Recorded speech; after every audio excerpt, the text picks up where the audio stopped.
Did you know the NBA, the home of jaw-dropping dunks, epic rivalries, and sensational skills, has its fair share of mind-boggling bans? That's right! The league isn't just about hoops and jerseys, it has some unexpected rules you won't believe. These unexpected regulations have raised eyebrows, sparked debates, and left fans wondering why such seemingly innocent things were forbidden on the court. So, what are the things that have been banned, and why are they still banned till today? Without further ado, let's get started. Number 6. Tights. It all began when several A-list athletes adopted the compression tights trend. They believed their leg covering's close fit would give them an advantage. However, the notion was not well received by the league officials. They disregarded it as a fashion statement because they didn't believe it looked well. The players, in their opinions, resembled models rather than athletes. Instead of high fashion, they wanted the NBA to focus on basketball. Researchers discovered that wearing these tights helped athletes perform better. They boosted blood flow, which sped up muscle recovery and decreased the chance of injury. So why the ban? The NBA ultimately made a compromise. Only those athletes who received a documented note from their team doctor declaring that it was for medical purposes and not solely for fashion's sake were allowed to wear tights. Fortunately, the ban didn't last very long. The league changed its mind after realizing the potential for both aesthetic and health benefits in tights. Leggings with the same color scheme as the players' team jerseys were added, giving the court a more uniform appearance. And in this manner, the tights triumphantly returned to the NBA. They developed into more than just a fashion statement. Athletes also used them as a tool to improve their performance. Number 5. Alcohol and taunting. Picture this: an intense game turns into total chaos. Ron Artest was attempting to calm down on the scorer's table after a fight broke out on the floor when a fan threw a cup of beer at him. When the cup hit its target, all hell breaks loose. Artest charged into the stands, joined by Steven Jackson and Jermaine O'Neal. Players and fans started fighting openly. Even the corporate sponsors were in awe of what they saw in Detroit. And when sponsors get upset, NBA Commissioner David Stern gets furious. To stop similar chaos from occurring again, Stern made a firm decision. In 2005, new rules were implemented to ensure improved crowd conduct. After the third quarter, alcohol sales were prohibited and drink portions were restricted. The maximum number of drinks one fan may buy at once was 2. But it wasn't just the fans that had to adhere to the new rules. Players were also required to face the music. The NBA cracked down on taunting, making it a technical foul offense even for a threatening glance. Heavy fines were imposed for inappropriate gestures made toward rivals or fans. Instead of using insults and anger, the league wants participants to compete with skill and professionalism. The NBA has become a more regulated and sanitized setting in modern times, a far cry from the rough-and-tumble days of the 80s and 90s. That's because no brand wants to be connected with a league where fights between players, coaches, and spectators are commonplace. So to safeguard its reputation and the integrity of the game, the NBA implemented several substantial reforms. Number 4. Brand logos anywhere other than shoes. It is clear that the NBA has some strict rules regarding brand logos. Iman Shumpert, a talented basketball player for the New York Knicks, decided to display his distinctive box-style haircut in 2013. But wait, his haircut featured the Adidas logo, a well-known sportswear company. As you may expect, the league was not pleased with this. Shumpert immediately gave up his signature hairdo after getting into controversy faster than a slam dunk. However, the logo craze didn't stop there.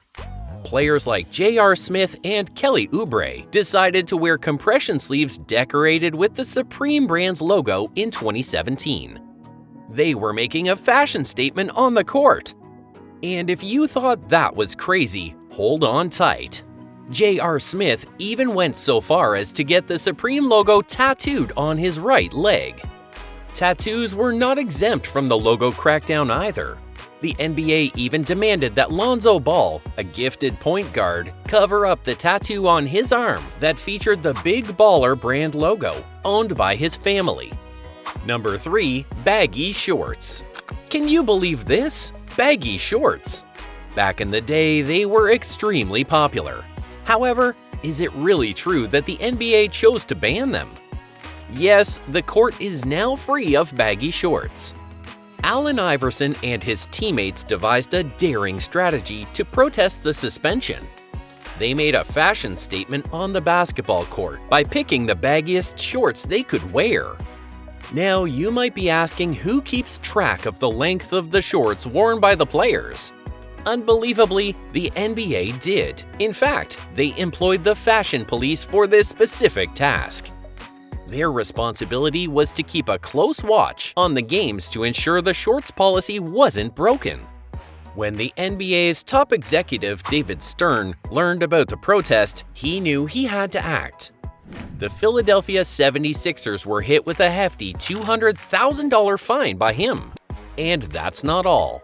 The players who flaunted their fashion freedom by donning those defiant shorts were fined $10,000 for each game. Unsurprisingly, athletes are opting for looser shorts these days. They're not looking to offend the fashion police. Number 2. Gold chains. Back in the groovy 70s and 80s, some of the game's biggest stars, like Wilt Chamberlain, Dr. J, Nate Thurmond, Daryl Chocolate Thunder Dawkins, and the legendary Michael Jordan, would flaunt their stuff while wearing gold chains. Even in the storied 1985 NBA dunk contest, MJ left his imprint by wearing a gold chain. Sadly, the NBA decided to break the tradition and forbid the use of this eye-catching jewelry on the court. Why, though? The athletes seemed at risk of choking because of the shackles they wore. Those gleaming chains didn't quite fit into the league's game plan, which placed a higher priority on player safety. The rules became more challenging when the NBA instituted a mandated dress code in 2005. Chains were forbidden not only before games, but also during pre-game activities. This decision generated a lot of controversies, and athletes like Steven Jackson made a statement by decking themselves out in all their jewelry to express their disapproval of the rule. And that's not all. Chains were not the only item that was banned. Do-rags, Timberland boots, and football jerseys were ruled inappropriate for professional basketball. It seems as though the NBA wished to maintain a certain level of professionalism while also creating a unifying look across the league. Number 1. Banned shoes. In 2010, two brothers, Ryan and Adam Goldston, appeared out of nowhere and developed a set of basketball shoes that promised to improve players' leaping ability. It looked like something out of a superhero movie. These sneakers, known as the APL Concept 1, made quite a stir in the basketball world. But here's the twist. Not long after these sneakers became popular, the NBA intervened and halted this aerial revolution. So why would the NBA outlaw shoes that appeared to provide players an advantage on the court? The NBA took legal action against the APL Concept 1 shoes just before the 2010-2011 season began. They believed that this footwear offered an unfair competitive advantage. Players could reach greater heights thanks to the shoe's innovative design, which had a spring-like design. It was a major game changer. The attention and sales the Goldston brothers' shoes were bringing them must have thrilled them. Their joy was short-lived, however, as the NBA intervened and banned the shoes from professional play. Although it was a setback for the brothers, the fact that their shoes did give players an advantage was also made evident. According to some studies, donning a pair of shoes with the model number APL Concept 1 could add as much as 3.5 inches to a player's vertical jump.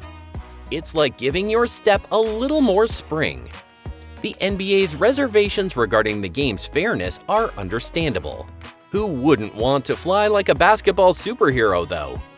Imagine yourself as a player ready to showcase your amazing leaping prowess, and then receiving the disappointing news that you aren't allowed to wear those magical shoes.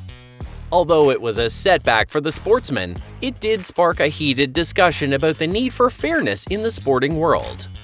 The Goldston brothers highlighted the official recognition of their sneakers as a game-changer in a statement they issued in response to the NBA's ban. Although they couldn't be used in competitive games, their load and launch technology has proven to be the real deal. It's a similar narrative to the NBA's ban on Nike's Air Jordan shoes, but for very different reasons. In the end, the NBA had to favor justice and maintain a level playing field. And that wraps up our exploration of the strangest things banned in the NBA. Who would have thought that some rules and regulations in professional basketball go beyond the game itself? It's insane. But before we conclude, let me leave you with a lingering question. What other surprising rules and bans could exist within the NBA's vast history? Comment down below. Thanks for watching. Remember to leave a like and subscribe. Don't forget to turn on the notification bell.